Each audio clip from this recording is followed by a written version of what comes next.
esses amigos que conquistei.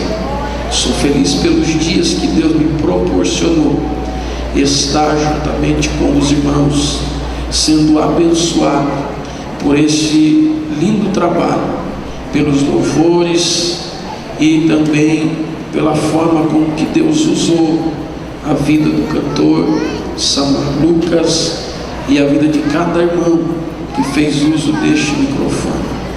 Nós vamos ler um texto que há muito tempo está no meu coração, e existem mensagens que a gente como pregador às vezes foge dela, porque são mensagens que não traz o chamado ibope, que não promove o pregador pela mensagem. Mas quero ser fiel hoje a Deus e dentro da instrução do Espírito Santo, uma vez mais usar esse texto para edificar a sua noiva. O capítulo 3 e o versículo 14, quem encontrou diga amém. Glória a Jesus, que diz assim: e ao anjo da igreja que está em Laodiceia escreve: isto diz o Amém, a testemunha fiel e verdadeira, o princípio da criação de Deus. Eu sei as tuas obras, que nem és frio, nem é quente. Que bom se fosses frio ou quente. Mas porque és morno e não és frio e nem quente, estou a ponto de vomitar-te da minha boca. Tem uma tradução que diz: vomitar-te-ei da minha boca. Como dizes, rico sou, estou enriquecido, e de nada tenho falta, e não sabes que és um desgraçado, miserável, pobre, cego e nu. Aconselho-te que de mim compres ouro provado no fogo, para que te enriqueças, e vestes brancas para que te vistas, e não apareça a vergonha da tua nudez, e que unjas os olhos com o colírio para que veja. Eu repreendo e castigo a todos quantos amo. Sê pois zeloso, arrepende-te, eis que estou à porta e bato. Se alguém ouvir a minha voz e abrir a porta, então eu entrarei em sua casa, e com ele cearei, e ele comigo. Ao que vencer, lhe concederei que se assente comigo no meu trono, assim como eu venci e me assentei com o meu Pai no seu trono. Quem tem ouvidos, ouça o que o Espírito diz às igrejas.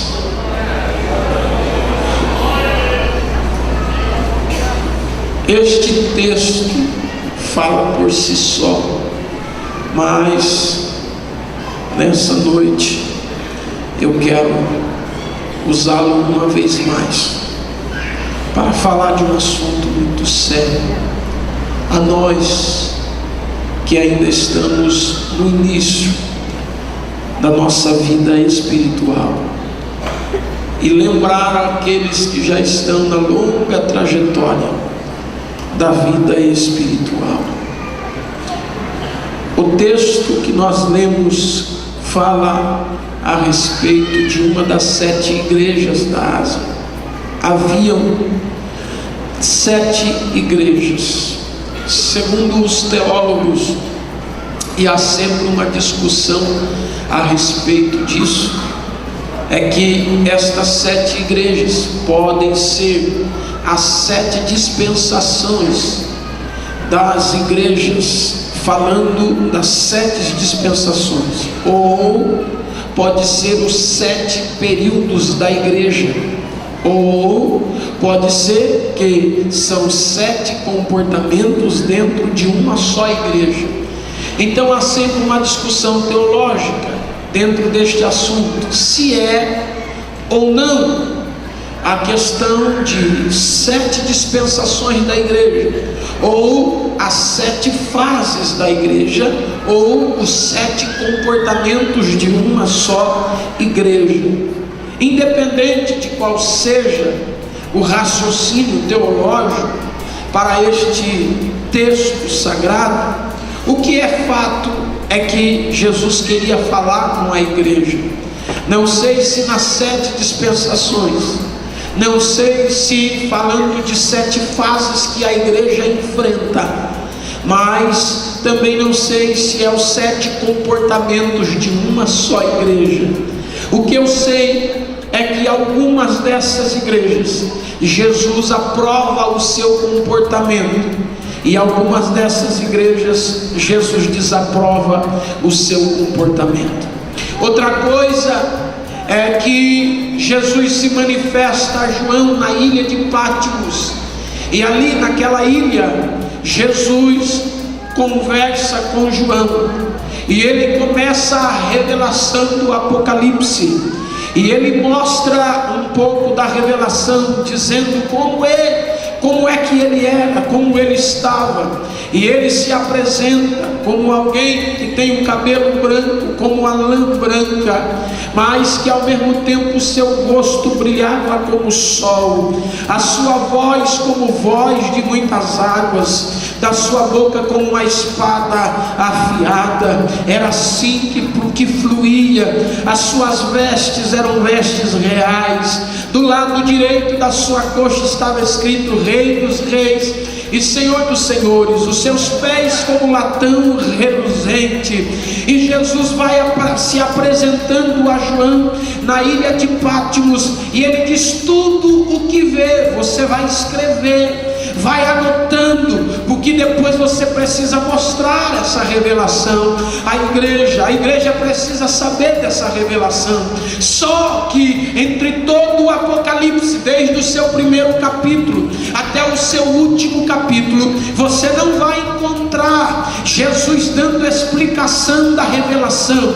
Jesus apenas dá a revelação e pede para que nós como igreja faça a interpretação, ponto. Até que quando chega no capítulo de número 1 e 2, e ele fala que ele estava andando no meio dos 7 castiçais, e a Bíblia vai dizer que ele também continua dizendo que na sua mão direita haviam 7 estrelas, e ele agora rompe o silêncio da revelação, porque o restante do Apocalipse, a interpretação tem que ser de pura inspiração daquele que o lê, mas quando chega na revelação dos 7 e das 7 estrelas e dos 7 castiçais, ele diz para João: essa eu quero interpretar. Ele diz: agora escreve, porque essa eu vou interpretar, essa interpretação eu vou dar. As outras é oração, é jejum e boa vontade de Deus de permitir. Ele diz: mas essa eu vou interpretar. E ele diz para João: está vendo os 7 castiçais? E João diz: eu vi. Ele diz: estes 7 castiçais são as 7 igrejas. Está vendo as 7 estrelas? João diz: eu vi. Ele diz: estas 7 estrelas são os pastores desta igreja. E ele disse: agora entenda a visão, João. A revelação é simples. Eu passei no meio dos 7 castiçais, e eu tenho nas minhas mãos, eu que controlo as 7 estrelas.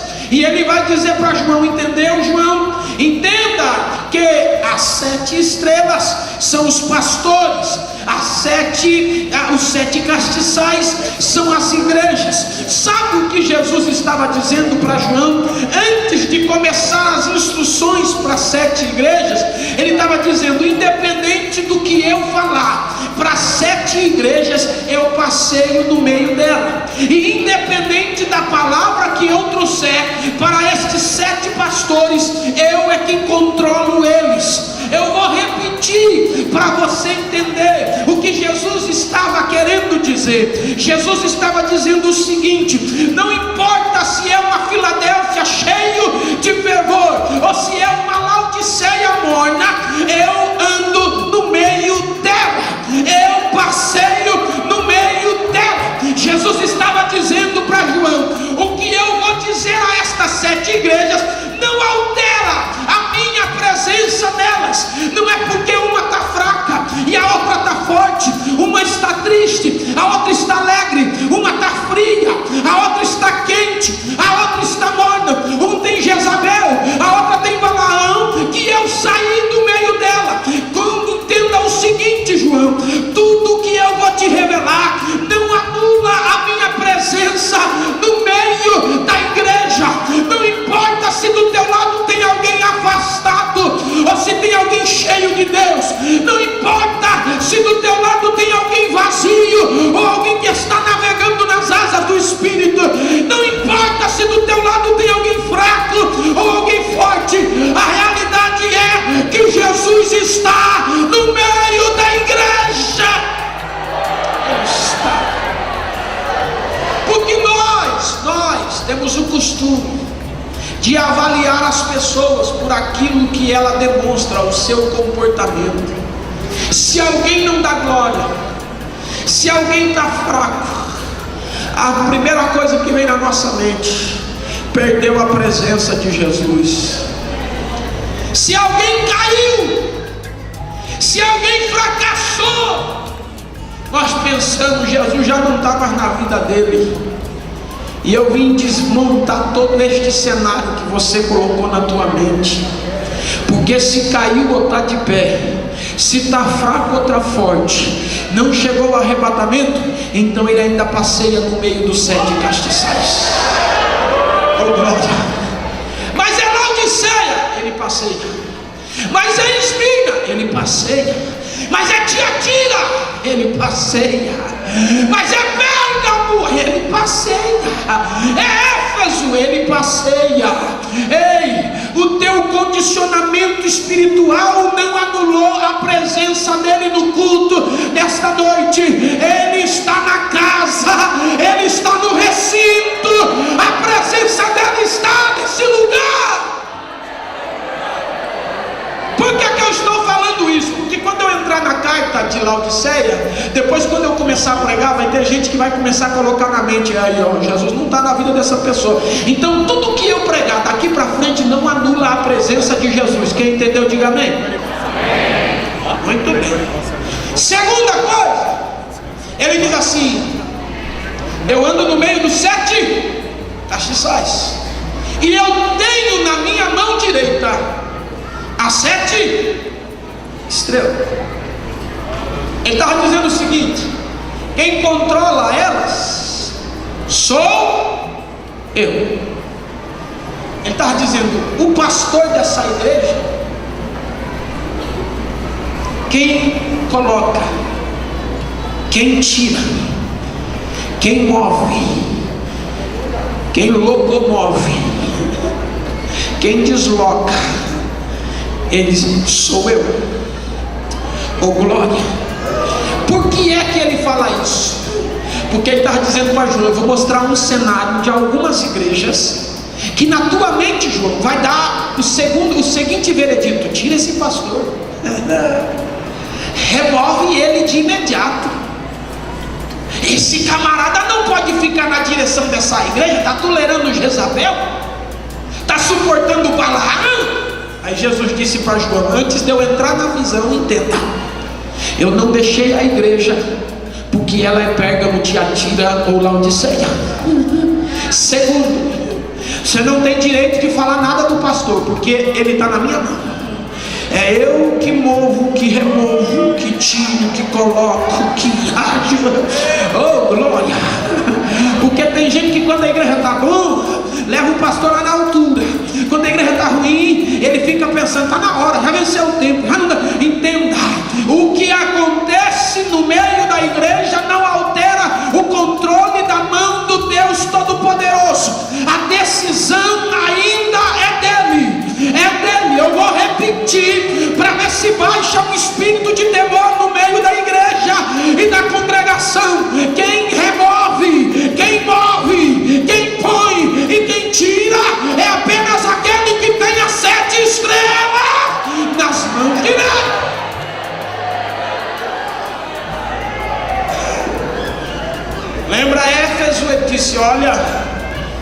Você fica aí, rapaz, eu sou dos 7 castiçais, eu posso remover o seu candeeiro.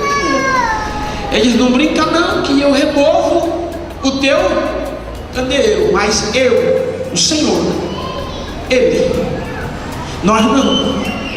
Ninguém faz baixo assinado, ninguém.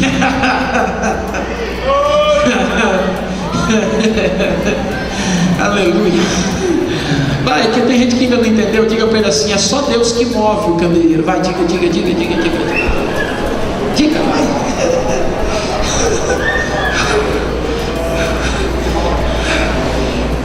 Está na hora já. Eu acho que o tempo dele já venceu nessa congregação. Vai se dar mal, porque só um pode mover. Só um tira. Só um põe. Só um desloca. Só um move. Ah, não, mas é o pastor que está de olho em mim. O pastor que está pegando no meu pé. Aí você está diminuindo Deus, está condicionando ele a menor que o pastor da igreja. Mas não é o pastor que move Deus, é Deus que move o pastor. Oh, glória! Tem alguém no culto aqui ainda nessa noite? Ou já foi embora porque não aguentou a pressão? Porque quem move ainda é Ele, quem mexe ainda é Ele. E se você já fez a avaliação do pastor ou da pessoa que está do teu lado dizendo se tem ou não tem Jesus, você se deu mal nessa noite, porque eu tenho uma notícia para você: Ele anda no meio dos 7 castiçais e tem na sua mão as 7 estrelas. Ele aguenta firme. Oh, glória. Oh, aleluia. Oh, glória. Ele avisa João, ele diz: agora vamos começar as cartas, João. Vai. Já entendeu o recado, João? João disse: eu entendi isso. Então começa as cartas. Diz: vamos embora. Então escreve. E para cada igreja Jesus se manifestava de um jeito. Para a primeira ele diz: avisa eles que eu sou o Alfa, o Ômega. Para outra ele diz: avisa eles que eu sou aquele que tem a chave de Davi, que abre e ninguém fecha, que fecha e ninguém abre. Para outro ele vai dizendo: eu sou. E quando chega na igreja de Laodiceia, ele olha para João e diz: agora escreve para eles aí, e avisa que quem está falando agora é o Amém. Diga para eles o seguinte: assim diz o Amém. Oh glória, oh glória. E se você pegar a tua Bíblia no versículo 14, a palavra amém está escrito em letra maiúscula. Não é amém de palavra, é amém como pronome substantivo. Mas não é um amém apenas de uma palavra comum, não, é um nome. Leia, ele diz: isto diz o amém. Ele está agora colocando a palavra amém como se fosse um homem, e ele ainda vai dizer quem é esse homem. Ele diz: esse homem que está chamando amém sou eu. Este homem que se chama amém sou eu. Ele estava olhando para João e disse: escreve para a igreja e avisa que quem fala com ela hoje é o amém. Por que é que Jesus se manifesta como o amém? Perceba isso quando é escrito no livro de Romanos, no capítulo de número 15 e no capítulo 16. A palavra amém, usada nas páginas bíblicas, era para encerrar uma história ou concluir um assunto. Todas as vezes que se pronunciava a palavra amém, ou se encerrava uma história, ou se concluía um assunto. Perceba que quando Paulo está para ser levado a Roma, para ser julgado, ele imagina que será morto, que será agora terminado, encerrado a sua vida. Então ele agora escreve a sua carta e entende que precisava concluir a sua carta aos Romanos, e ele escreve a sua carta e encerra ela no capítulo 15 e no versículo de número 21 e 24. Ele vai dizendo assim, quando ele termina de falar suas instruções, ele conclui dizendo: que a graça do Senhor Jesus seja com todos vós. Amém. E ele embarca no navio que vai para Roma.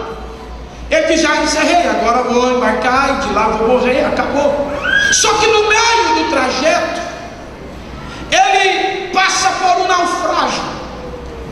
E o naufrágio faz que com todos parem em Malta. Quando ele chega em Malta, ele está lá em Malta e ele pensa: agora eu vou morrer exilado aqui. Então eu vou escrever, vou dar tempo de escrever mais um pouquinho. E a carta que era para ser encerrada no capítulo 15 e do versículo de número 27, ele continua ela no capítulo 16 e encerra a sua carta no capítulo de número 24 do capítulo 16. E ele agora vai dizer: e o Deus de paz seja com todos vós, amém. Porque ele pensou: deu tempo de continuar, vou escrever mais um pouquinho, mas vou concluir que chegando em Roma eu vou morrer. Ele chega em Roma, e quando ele chega em Roma, ele pensa: agora eu vou ser julgado, e acabando o meu julgamento, é o final da minha história. E ele é julgado, mas não foi condenado em primeira instância, ficou livre. E ele disse: então eu não morri, dá tempo de completar mais um pouquinho. E escreve do versículo 25 ao versículo 27, e encerra a sua carta no capítulo 16 e no versículo 27, dizendo a seguinte coisa: e o Senhor que detém toda a riqueza, tem uma expressão que diz: e o Deus que é rico supra as vossas necessidades, amém. E aí eu vejo João igualzinho Paulo. João escreve a sua primeira carta antes do seu julgamento e condenação em um caldeirão de azeite. E ele escreve a sua primeira carta e ele conclui a sua primeira carta dizendo a seguinte expressão: amém. Ele diz: não tenho tempo de continuar, então eu encerro o ciclo da minha vida aqui, amém. Só que ele é jogado no caldeirão de azeite fervendo, e a Bíblia vai falar que ele continua o seu ministério, e as entrelinhas bíblicas afirmam que justamente porque ele continua o seu ministério, é porque o caldeirão de azeite não conseguiu detê-lo. A história vai dizer que o lançaram no caldeirão de azeite, mas não queimou ele, não acabou com a vida dele, e ele pensa: não morri, então dá tempo de escrever mais uma carta. E ele escreve a segunda carta, e na segunda carta ele escreve e conclui essa carta dizendo amém. Só que quando ele conclui essa carta dizendo amém, ele é transferido para a ilha de Patmos, e ele pensa: de lá eu não vou sair mais, de lá não vou conseguir mais sair, lá é o meu fim. Só que enquanto ele está em Patmos, Jesus olha para ele e diz: escreve aí, ô João, e aprenda o seguinte, João, isto diz o amém. Sabe o que Jesus estava dizendo para João? Algo que ele entendeu muito rápido, porque quando ele sai de Patmos e volta para Éfeso para encerrar os seus dias, ele escreve a sua terceira carta e procura a palavra amém na carta de João, na tua terceira carta. Acha para mim a palavra amém. Ele não escreve a palavra amém na sua terceira carta. Por quê? Porque ele pensou: eu morro no caldeirão, não morreu, eu morro em Patmos, não morreu.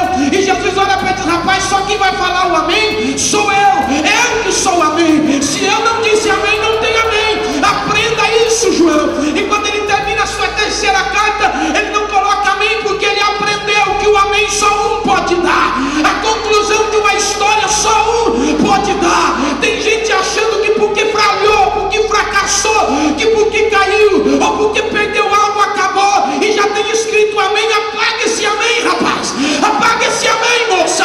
Só quem tem o amém é Jesus. Aleluia, aleluia. Porque tem gente doidinho para colocar amém na história da gente, mas o amém dele não vale, só um amém que vale. Ele diz: eu sou o amém, João, eu sou o amém, João, eu sou o amém. Mas pastor, o senhor não sabe a situação que eu estou vivendo. Não coloque amém aonde Deus não colocou. Ah, mas o senhor não está vendo a minha situação. Não coloque amém aonde Deus não colocou. Ele é o amém. Se Ele não concluiu a tua história, não é o advogado, não é o promotor, não é o juiz, não é o médico, não é o empresário, não é teu esposo, não é tua esposa, não é teu pai, não é teu filho que vai dizer que acabou. Só quem pode dizer acabou ou não acabou é Jesus. Se Ele não colocou amém, por pior que seja a tua situação, pode estar num caldeirão fervendo, pode estar numa ilha de Malta, pode estar em Patmos exilado, continua tranquilo com teu coração, porque se Ele não colocou um amém, é porque a tua história ainda não terminou. Siga em frente, João. Aleluia. Isto diz o amém. E o que o amém diz? O amém diz o seguinte: ó Laodiceia, eu percebi que vocês não são frios e nem quentes, mas vocês são mornos. Há 4 problemas que Jesus vai detectar na igreja de Laodiceia.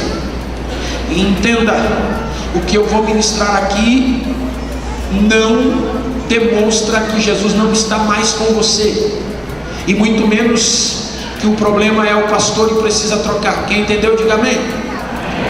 É apenas 4 problemas que ele detectou em Laodiceia e que precisava ser solucionado. E o que eu vim buscar aqui nessa noite não é humilhar ninguém, e muito menos doutrinar a igreja que tem um excelente pastor. Eu vim aqui debaixo do temor de Jesus detectar 4 problemas que nós precisamos resolver. Primeiro, ele faz uma comparação entre a Laodiceia, que hoje se chama Pamukkale, com a situação que ela estava vivendo. Porque Laodiceia era uma das cidades mais ricas que haviam na época. Ela era pioneira na medicina, na parte da oftalmologia. Ela era aquela que criou, que inventou o colírio para os olhos. Pamukkale ou Laodiceia era muito rico em tecidos exóticos, em cores diferenciadas do resto das nações. Laodiceia era uma cidade próspera, pioneira em bancos centrais. Ela foi a que criou pela primeira vez a moeda, e não só a moeda, mas criou bancos para guardar e depositar em moedas. Então a cidade de Laodiceia, ela era muito próspera, ela tinha tudo de bom, tudo de melhor. 4 escolas de medicina. Pensa numa cidade, era uma cidade perto dos portos. Era uma cidade que quem quisesse entrar para dentro da Turquia teria que passar primeiro por ela, e quem quisesse sair ao oceano teria que passar por ela. Então era uma cidade estratégica, era uma cidade próspera, rica, mas ela só tinha um problema. Qual era o problema de Laodiceia? É que ela ficava em um lugar alto, e por estar em um lugar alto, ela ficava em um lugar escasso de água.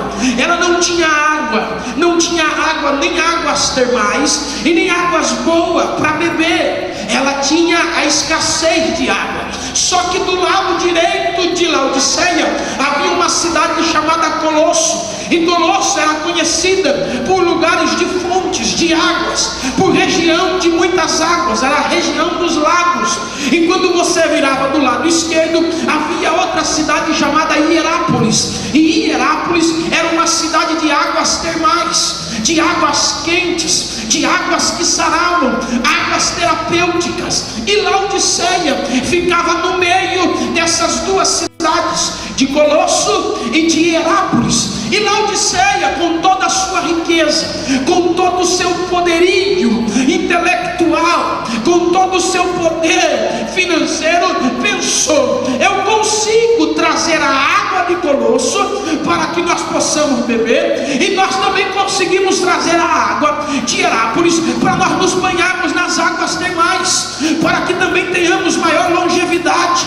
Vai dar tudo certo. Criaram aquedutos de água, e todos nós conhecemos a história da Turquia, e você vai ver aqueles grandes aquedutos de pedra em que criaram para canalizar a água que estava em Colosso, para que ela chegasse até ali em Laodiceia. Também procuraram canalizar a água que estava lá em Herápolis, para que ela chegasse até Laodiceia. Mas há uma dificuldade nisso tudo, é porque a cidade de Laodiceia ficava em um lugar íngreme, em um lugar alto, no alto da montanha. Então a água que saía lá de Colosso, gelada, fresca, quando ela ia subindo pelo aqueduto até chegar lá em cima, por causa da sua distância, por estar muito longe de Colosso, e a água andar em lentidão, passando pelo aqueduto de pedra, o sol fazia com que a temperatura oscilasse, e a água que saía de Colosso fresquinha,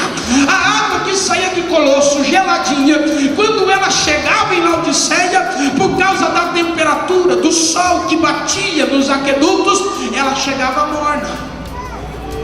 E as águas que saíam de Herápolis, quente, quando ela chegava para os aquedutos e ia vindo, quando estava quase chegando lá em cima, ela perdia a sua temperatura original, e ao invés de chegar lá em Laodiceia quente, as águas chegavam mornas.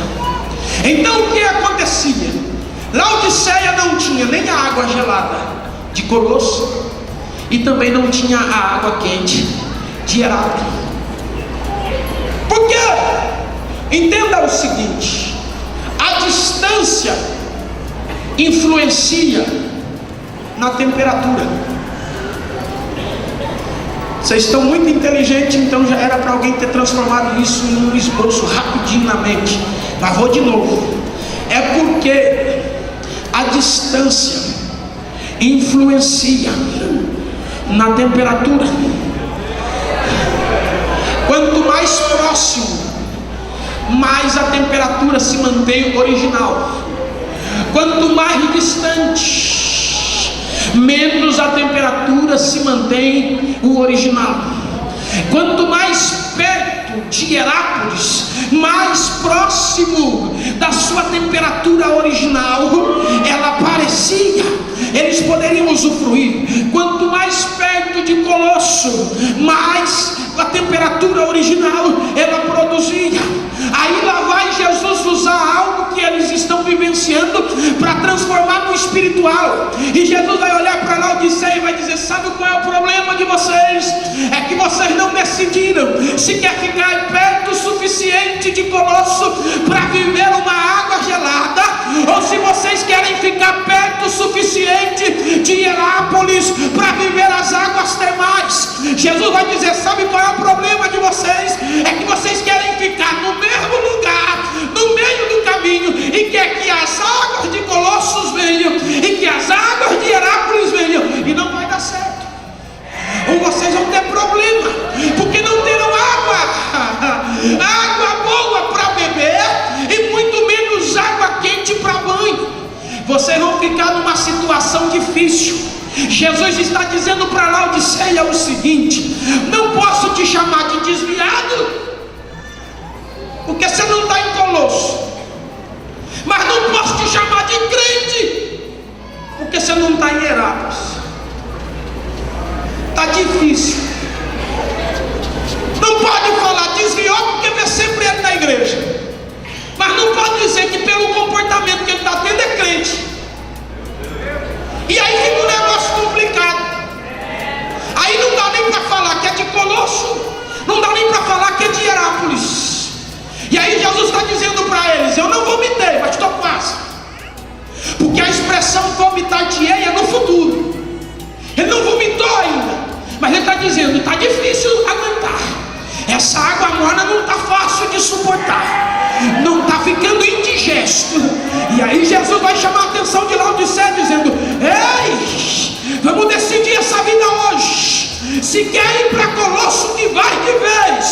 Se quer ir para Herápolis, que vai de vez, mas não fica no meio do caminho, vivendo um pouco de Colosso e um pouco de Herápolis. Ou é quente, ou é frio, ou é frio, ou é quente. A decisão é tua.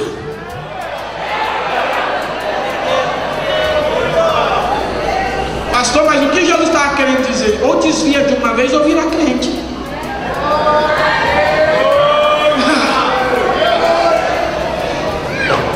Pastor, mas é isso? É isso mesmo. Ele já viu aquele negócio de diga-me com quem tu andas e eu direi quem tu é? Ele está dizendo, se você se inclinar para o lado de Colosso, você vai ter mais água gelada. Mas quanto mais perto de Colosso, mais distante de Herápolis. Só que se você optar pelas águas termais, quanto mais próximo de Herápolis, mais distante de Colosso.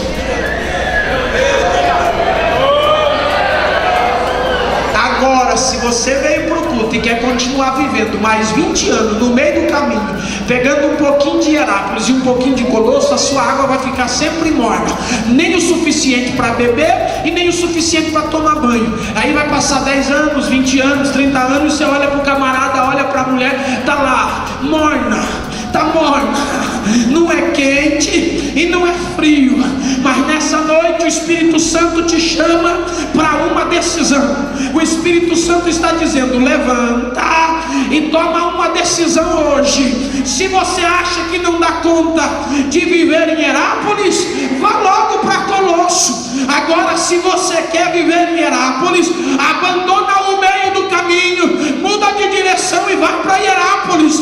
Não vai ter como você ficar sentado esperando as coisas acontecer, porque vai passar 20 anos, você vai continuar do mesmo jeito, dando glória a Deus no domingo e pecando na segunda, pulando no congresso da UBADT, mas chegando na segunda-feira, errando na faculdade. Não vai adiantar nada você dar glória a Deus na igreja e pecar no Facebook e errar no WhatsApp, não vai dar certo. Ou você vai para Herápolis, ou chuta o pé do balde, meu filho, e corra para Colosso. Mas nessa noite é noite de decisão. O meio do caminho não vale, o meio do caminho não vale, o meio do caminho não vale, o meio do caminho não.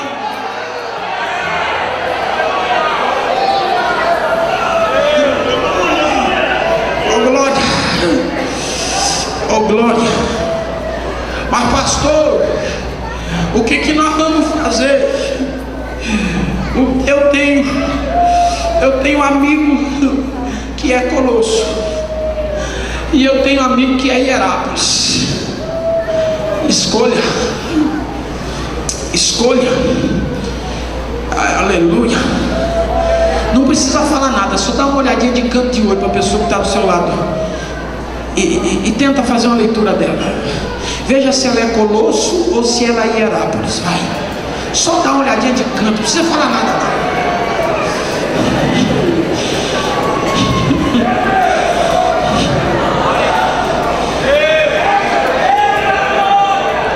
Pastor, como que eu faço para saber se é Herápolis ou é Colosso?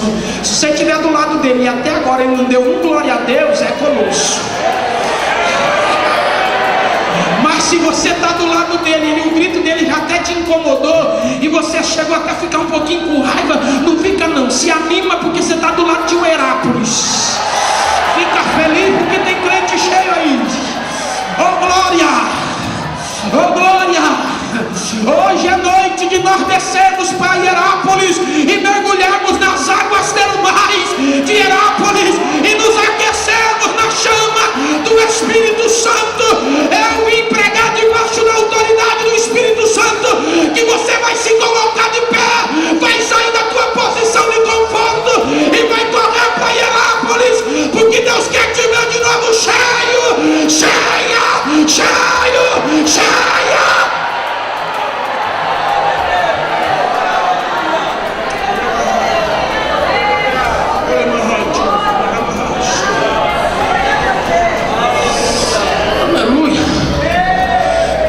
Tem gente que faz tempo que não dá glória, que não dá aleluia, que já nem sabe mais o que é língua estranha. Oh glória, está parado. Mas você vai perguntar, mas com quem você está andando?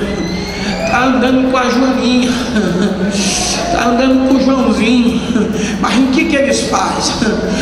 Eles nem vieram hoje. Mas por quê? Está no carnaval, está pulando. Mas eu vim um pouquinho pegar água aqui em Herápolis. Mas e na quarta-feira eu estou lá junto, eles estão lá em casa, marcamos um almoço junto, estamos lá bebendo um pouquinho da água de Colosso. Vai ficar o resto da vida assim? Ou você vai eliminar aqueles que não fazem parte? Ou você vai colocar e vai dizer, não, eu tenho que decidir. Se eu andar por Colosso, eu vou só ter água fria. Se eu andar por Herápolis, eu vou ter água quente. Mas o quente é meio chato, mas o quente é meio quadrado, mas o quente é meio atrasado. Eu gosto de andar com o Joãozinho porque ele é mais evoluído, é mais descolado, é mais legal. Então não dá para saber. É legal ficar com aquele meu amigo que é descolado, mas eu também não posso deixar a casa de Deus, porque senão eu vou perder a bênção de Deus, estou com medo de ir para o inferno. Ei filho, você vai ficar até quando? Você tem que entender o seguinte, que essa sua indecisão não te favorece em nada, só faz daqui a pouquinho Jesus te vomitar. Então vai para o tudo ou nada, meu filho. Eu vim te chamar para um desafio. Ou você abandona de vez Colosso e corre para Herápolis, ou você vai passar o resto da tua vida vivendo uma vida morna e sendo vomitada por Jesus.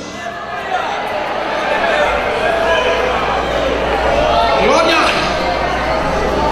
glória,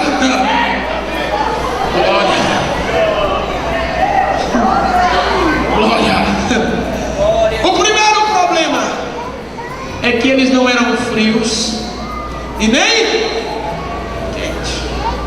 O segundo problema é que eles diziam que eram ricos. Mas Jesus olhou para eles e disse: a verdade eu sei, vocês não são ricos não. Eles são simples, não. Vocês são miseráveis, pobres. Não, nós somos ricos. Não. Rico é quem é livre. Rico é quem é livre. O que adianta ter dinheiro mas estar preso? A mente dos irmãos já pensou, até no que eu não vou nem falar, porque eu não posso trabalhar isso aqui em cima de todo mundo. Mas não adianta ter dinheiro mas estar preso. O que é isso? Jesus estava discutindo com ele sobre o Império Otomano.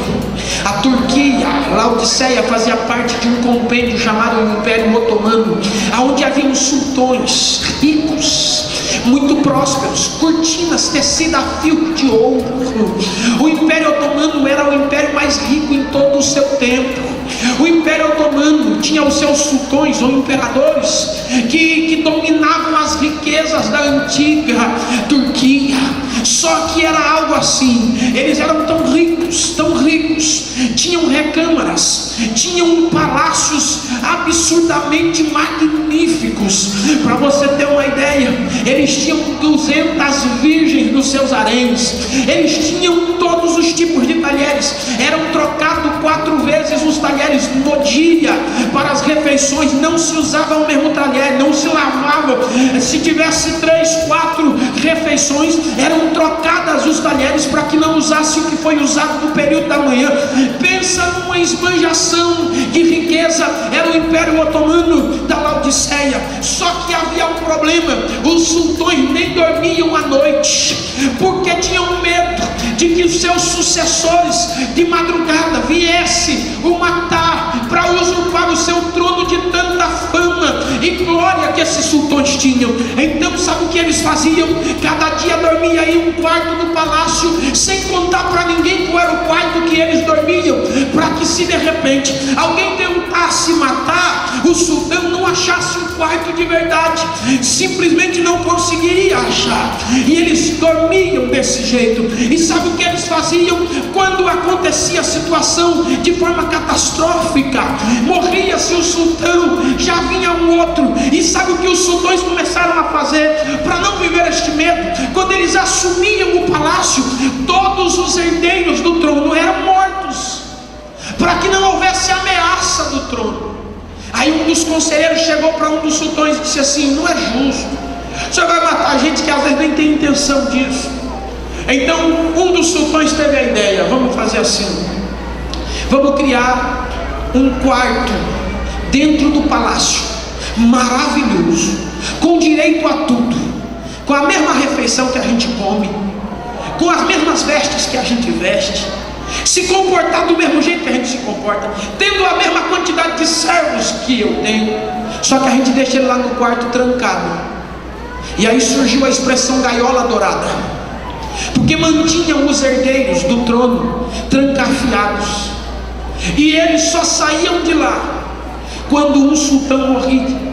Então pegava ele e tirava ele da gaiola dourada e levava ele então para assumir o trono. Mas virou um problema muito sério, por causa do tempo em que eles ficavam dentro dessas gaiolas douradas, destes quartos luxuosos, sem ver a luz do dia, sem sair de dentro daquele ambiente. Quando eles saíam de lá, saíam todos pinés, saíam todos de forma totalmente doidas, malucas. E muitos deles, e nós poderíamos citar pelo menos 3 destes sultões, eles matavam sem piedade, eles usavam homens como tochas humanas para ficar em sua volta, de tanta loucura, de tanta paranoia. Um deles pegou uma vez e matou 400 mulheres por achar que elas estavam conspirando contra eles. Outro usou os homens de guerra como alvo para treinamentos de flecha e matavam sem piedade. Porque a culpa era deles? Não, é porque viveram muito tempo enclausurados, passaram muito tempo trancafiados, tinham direito a tudo, de comida, de bebida, de vestimenta, usufruíam dos servos e servas, mas estavam fechados. E sabe o que Jesus vai dizer para Laodiceia? Vocês pensam que são ricos, mas vocês estão todos presos em gaiolas douradas. Vocês pensam que tem tudo, mas acabam não tendo nada, porque a maior coisa que um homem pode ter é a liberdade. A maior coisa que uma mulher pode ter é a liberdade. Não adianta nada você ter dinheiro, não adianta nada você ter carro, você ter casa, mas chegar no final da noite e não conseguir dormir, torturado pelos seus pecados, torturado pelos seus erros, torturados pela sua mazela. É por isso que Jesus um dia disse: conhecereis a verdade, e a verdade vos libertará. Se o Filho do Homem vos libertar, verdadeiramente sereis livres. A maior riqueza de um homem é a sua liberdade. O que tem de gente preso na sua própria mente.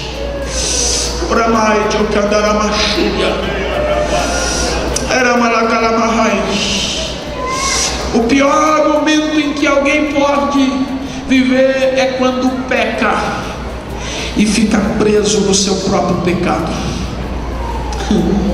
Sabe o que mais tem produzido depressão na classe evangélica? É pecado escondido, é pecado não confessado. Porque enquanto você não confessa, enquanto você não recebe o perdão, você fica sendo torturado psicologicamente, emocionalmente. Davi disse: enquanto eu não confessei o meu pecado, eu tive febre, os meus ossos queimaram dentro de mim, perdi sono. Sabe o que fez Natã?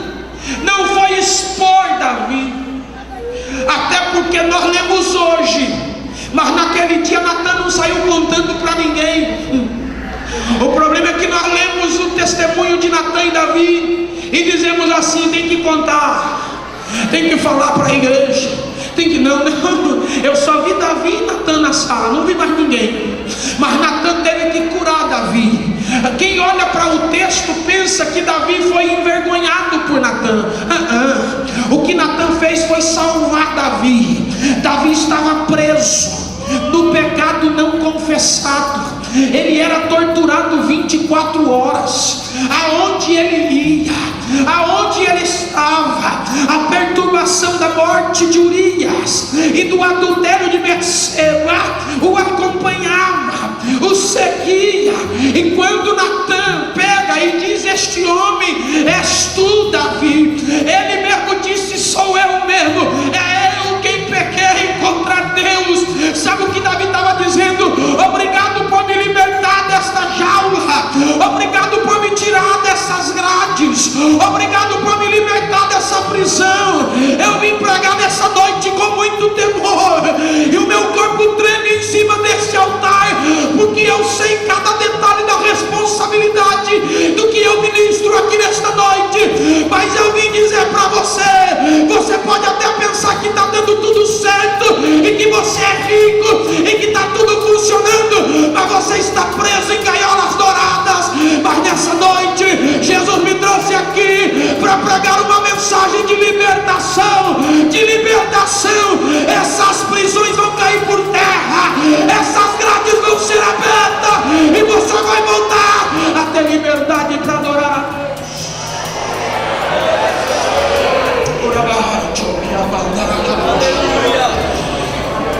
Glória, glória. Não precisa ter medo, tem autoridade. Diga para a pessoa que está do seu lado: o Espírito Santo está aqui. E eu nunca vi o Espírito Santo entrar num lugar e não ter liberdade. Oh glória, oh glória. Aonde há o Espírito, há a liberdade, há a liberdade, há a liberdade, a liberdade, a liberdade. Terceiro, e eu começo a encerrar.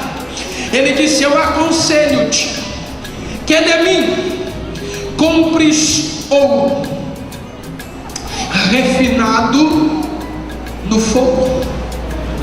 Pedro, na sua primeira carta, ele diz que a fé é mais preciosa do que o ouro passado pelo fogo. Sabe o que Jesus estava dizendo para Laodiceia? Não adianta achar que está rico espiritualmente, mas se está pobre de fé. Não adianta vir aos cultos, não adianta ser membro, líder, obreiro e obreira da casa do Senhor, se você anda desprovido de fé. Porque a fé, ela está acima de qualquer valor financeiro. Lembra quando Pedro e João estavam no templo? Aquele coxo olhou para ele dizendo: me dá uma esmola.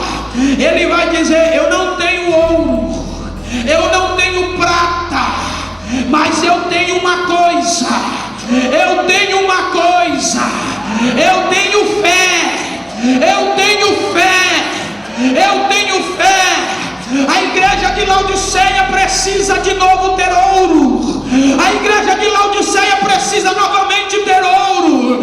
Não adianta ter cultos maravilhosos, louvores maravilhosos, mensagens maravilhosas. Nós precisamos é de fé. Precisamos é de fé. Se eu pregar essa mensagem, mas não produzir fé, não valeu nada para mim estar aqui nessa noite. Você precisa sair daqui sabendo que você tem a autoridade de Deus para fazer acontecer aquilo que ainda não aconteceu, para conquistar aquilo que ainda não conquistou, para ser aquilo que você ainda não é. Deus tem ouro, Deus tem ouro. Aí ele diz também: tem que comprar vestes brancas. Oh glória, oh glória. Sabe qual era o problema de Pamukkale ou Laodiceia? É porque elas dominavam o ramo têxtil nas diversidades de cores. Se você chegasse em qualquer loja de Laodiceia e dissesse: eu quero um roxo misturado com vermelho, ele dizia: eu tenho. Eu quero um lilás misturado com preto, eu tenho. Eu quero um verde água com um verde limão. Eu tenho. Eu quero um vinho, eu tenho. Mas se você chegasse, porque eles viciaram tanto, se acostumaram tanto em produzir tecidos coloridos, que quando pedia para eles, queremos apenas um tecido branco, tem? O branco está em falta. Sabe o que Jesus estava dizendo? As vestes brancas aqui era a mensagem da cruz.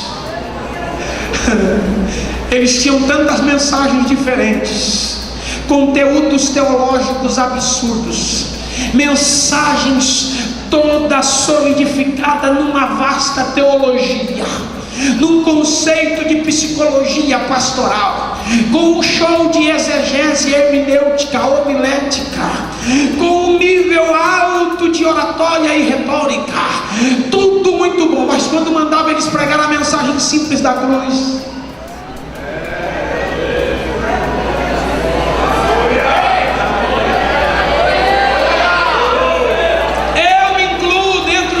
sabe o que acontece com a gente? A gente vicia tanto em colocar vestes coloridas para a igreja. Você fica tão preocupado em preparar uma mensagem que gera um impacto teológico, de conhecimento, para que a pessoa saia da igreja dizendo assim: nunca ouvi uma mensagem como essa. Que conhecimento. Que quando alguém pede para você pregar no culto ar livre, o pregador é diferente, não consegue. Por que não consegue? Porque a mensagem lá no culto ar livre não é cheia de hermenêutica, homilética, exegese e um monte de outra coisa. No culto ar livre é só Jesus Cristo salva, Jesus Cristo cura, Jesus Cristo batiza com o Espírito Santo, e Jesus Cristo vai vir arrebatar a igreja. E o que ele vai dizer nisso? Qual é a mensagem teológica para isso? Se ele tiver que ler João 3:16 e falar para ele pregar meia hora nisso, os nossos pais na fé pregaram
terça, quarta, quinta, sexta, prega na ceia, prega na reunião de obreiro, prega no culto de ensino, prega no culto das irmãs, prega no culto dos jovens, e é pregador.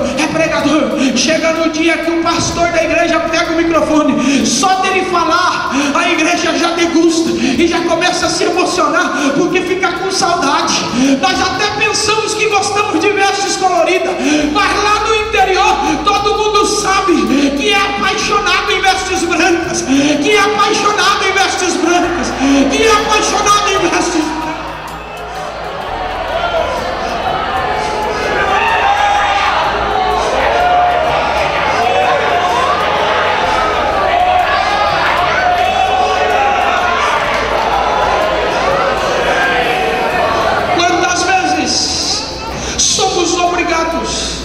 Como pregadores, a ministrar, pastor Silvio, mensagens com conteúdos absurdos para manter nossa agenda, pastor, porque senão você não tem agenda.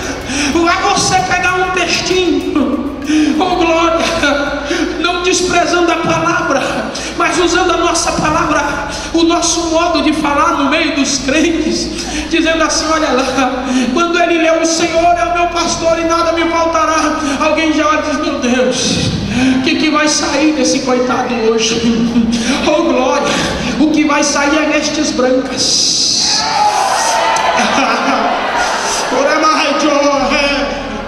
Pastor, mas o que você está querendo dizer? Eu estou querendo dizer que eu estou aproveitando um congresso como esse, abastado de pessoas como essas, para dizer que é mais importante o culto da segunda-feira à tarde com as irmãs e um irmãozinho pregando o cego de Jericó, do que um congresso como esse, com um pregador pregando mensagem cheio de conteúdo teológico. Que absurdo que o senhor está. Não é absurdo, não. Nós precisamos voltar a amar a mensagem da cruz, sem precisar classificar qual é o nível da mensagem.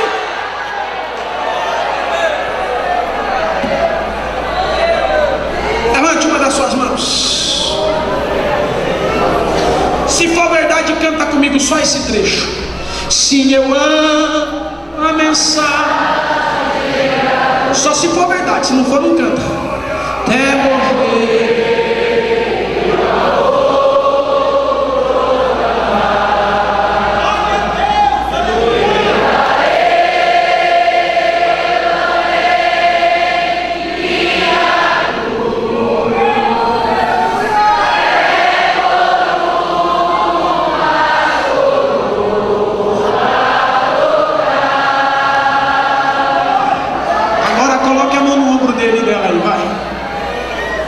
Porque do teu lado tem que ter um Hierápolis, não é possível que não tenha. Mais uma vez para você sentir qual é a temperatura dele, vai. Sim, eu amo. Sinta a temperatura dele, sinta.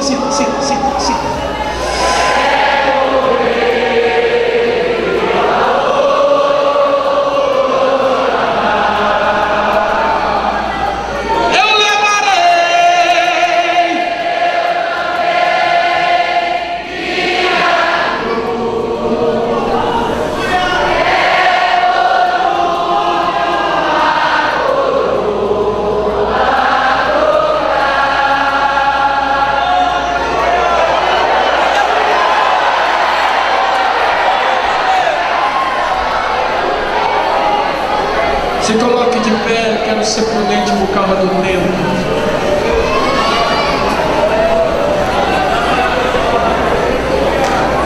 Se põe de pé como Hierápolis, não como um colosso.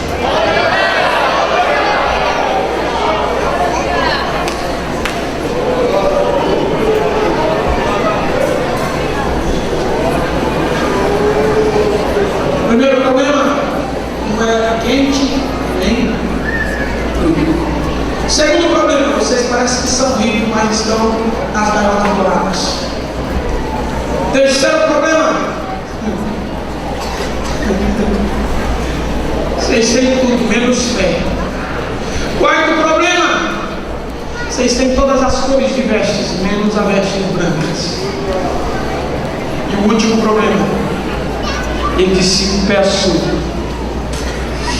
que compres também colírio, para que unja os vossos olhos.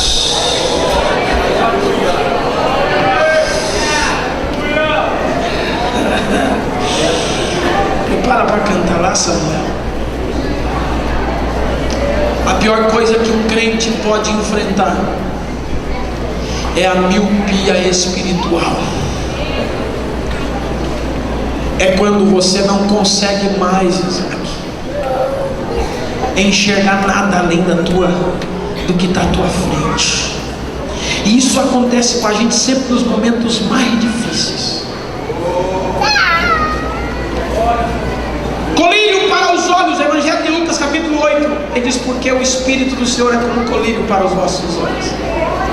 Sabe quem é o nosso colírio? É o Espírito Santo. E de vez em quando nós não conseguimos enxergar, ficamos cegos espirituais. Mas nessa noite ele diz: vocês vão sair daqui enxergando. Por que enxergando? Porque eu vou vender para vocês colírio. Colírio para os olhos, para que vocês vejam.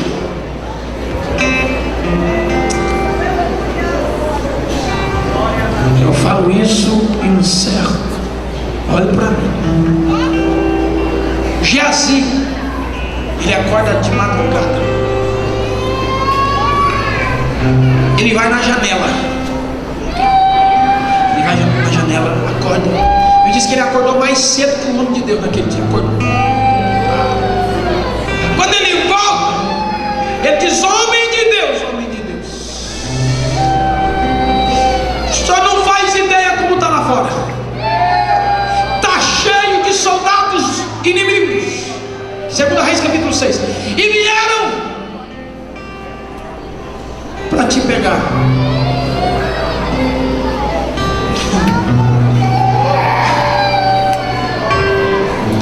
Aí Eliseu dá uma olhadinha e diz: o que aconteceu? Ele diz: vem para o senhor ver. Eliseu abre a porta e vê um exército. Ele vira para o jovem, o seu servo, e diz: rapaz, você está nervoso por causa disso aí? Mas o senhor não está vendo a quantidade de gente? Aí Eliseu: senhor, abre os olhos, coloca colírio no olho dele, para que ele veja. Abriu os olhos do cego. A Bíblia diz que ele viu carros, cavalos, cavaleiros. Ele diz: carros e cavalos de fogo. Em volta de quem? De Eliseu. Não entendi, pastor. A última vez que Elias, pastor amado, viu Eliseu, a Bíblia diz que num redemoinho Elias subiu, e o que separou Elias de Eliseu foi o quê? Carros e cavalos de fogo. Separou Elias de Eliseu. Mas os carros ficaram com quem? Quando Eliseu sai e vai embora, naquele momento em diante ele não andou mais sozinho. Aonde ele ia? Carros e cavalos. Aonde ele ia? Carros e cavalos de fogo. Ninguém enxergava, mas ele sabia que estava com ele. E quando a dúvida pairava em perto de alguém que estava perto dele, ele olhava e disse: abre o olho dele, senhor, ele não está enxergando. Só eu sei o que está acontecendo. E daqui a pouco o servo abriu o olho e disse: estou vendo carros, cavalos. E perceba que Jorão, quando Eliseu está doente na cama, ele vai clamar e diz: pai, meu pai, carros e cavalos e seus cavaleiros, a glória. Ele está olhando e dizendo para Eliseu: você começou teu ministério, terminou teu ministério, mas nunca esteve sozinho. Sabe qual é o problema que você desanima? Que você chora, que você se frustra? É porque te falta colírio. E em tempos de adversidade, você acha que está sozinho. Mas nessa noite, o Espírito Santo vai ungir teus olhos. Vai ungir teus olhos. E você vai descobrir que você nunca esteve sozinho. Eu faço um apelo nessa sincero, eu quero chamar aqui à frente quem está vivendo um período de Laodiceia. Sente que está no meio do caminho. Nem Colosso, nem Herápolis, mas nessa noite decidiu correr para Herápolis. Se você está aqui e hoje tomou essa decisão dizendo: eu não quero mais ser morno, eu quero ser quente, eu quero estar nas águas termais. Se você veio no culto, corra para frente, eu quero orar por você.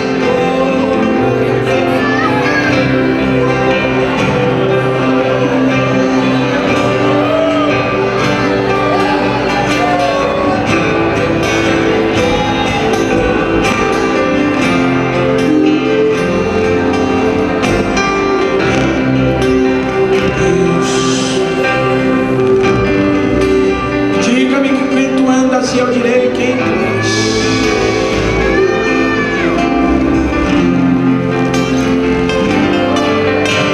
Pastor, eu estou vivendo uma luta tão grande, eu não consigo enxergar o futuro, não consigo ver a minha vitória. Está faltando colírio, vem para frente, nós vamos lá. E esta oração que eu irei fazer é muito séria, porque essa oração, ela só está acontecendo por causa da tua decisão.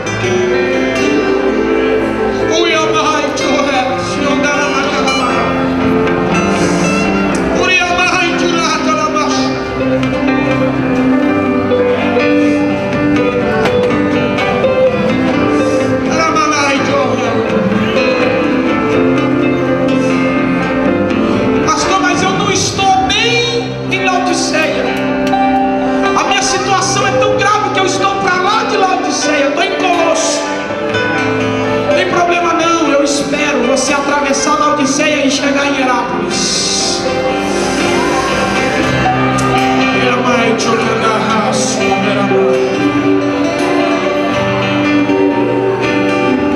Pastor, eu estou em gaiolas douradas. Eu disfarço para todo mundo dizendo que eu estou bem, falando que eu estou feliz, que eu estou firme, mas na verdade eu estou preso, enclausurado no meu próprio pecado. Corra para frente, hoje é o dia da tua libertação. Hoje é o dia que o Filho do Homem vai te libertar, e verdadeiramente sereis livres.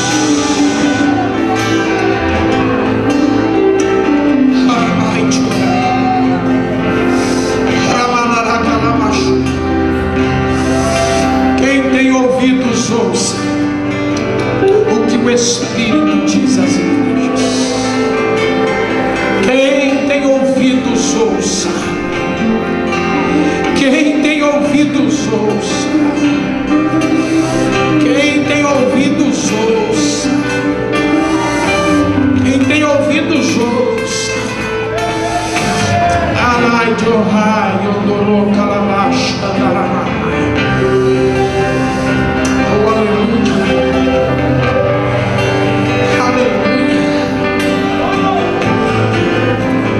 Farei duas orações. A primeira é rápida, porque a primeira oração ela declarará arrependimento, porque sem arrependimento Deus não faz nada na casa. Toda a igreja feche os seus olhos. Pai, em nome do teu Filho amado Jesus Cristo, eu preguei que o nosso lugar não é Laodiceia, muito menos Colosso, que temos que ir em direção a Herápolis, aonde lá o Senhor tem nos reservado águas termais, águas quentes. Ó Deus, mas nós nos arrependemos pelas vezes que ficamos no meio do caminho. Nós nos arrependemos pelas vezes que optamos por Colosso. Nós nos arrependemos arrependemos por vezes que ficamos em gaiolas douradas, escondidos, enclausurados, presos, sem conseguirmos sair, mas fingindo para todo mundo que estava tudo bem, mas na verdade estava tudo mal. Nós nos arrependemos. Nós nos arrependemos pelas vezes que nos faltou colírio para os olhos, e que nos faltou, Senhor, o Teu Espírito Santo para nos incentivar a enxergarmos.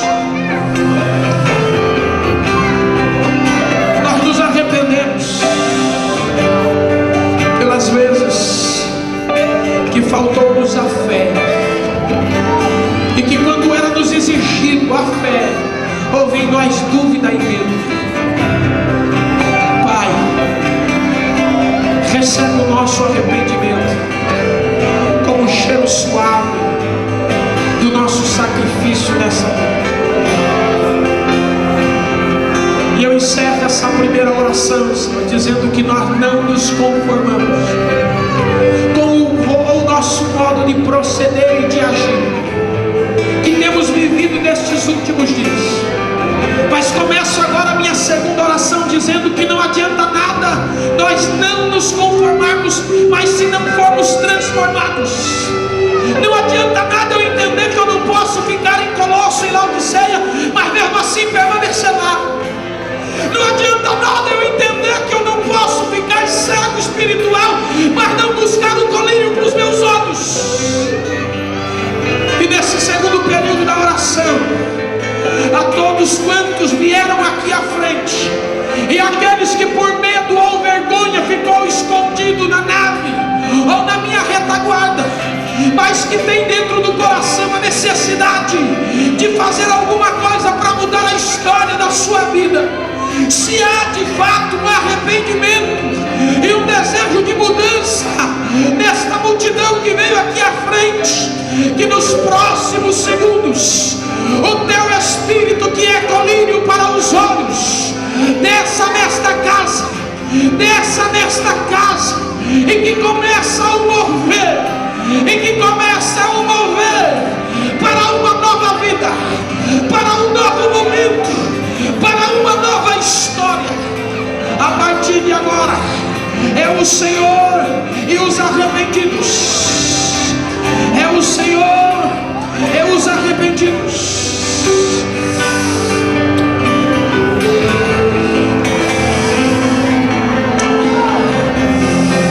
Não espera o som da minha voz, se manifeste aí.